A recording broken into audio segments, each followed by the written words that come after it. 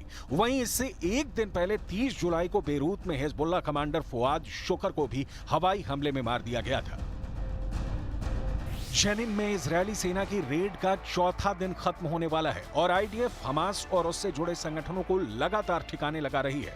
इस हमले में फिलिस्तीनियों की भी मौत हो रही है। हमले के बाद फिलिस्तीनी रेड क्रिसेंट सोसाइटी ने आईडीएफ पर आरोप लगाया कि जेनिन शरणार्थी शिविर में पहुंचने के बाद भी आईडीएफ ने उन्हें शवों और घायलों को ले जाने से रोक लगा दी। सोसाइटी का यह भी आरोप है कि सरकारी अस्पताल की बिजली गायब हो चुकी है। ऐसे में उनकी टीम घायलों को अल रजी अस्पताल में ले जा रही है। अब जेनिन से आए इस वीडियो को देखिए। ये वो महिलाएं हैं जो इजरायली हमले के बाद जेनिन शरणार्थी शिविर से भाग गई। इस महिला ने रॉयटर्स को बताया कि उसके परिवार को इजरायली हमले के दौरान गोलीबारी में मारे जाने की आशंका थी। महिलाओं ने यह भी कहा कि जब वो कैंप में शरण लिए हुए थी तो उनके आसपास गोलीबारी बहुत तेज हो रही थी, इतनी कि वहां से निकलने के अलावा इनके पास कोई भी विकल्प नहीं था।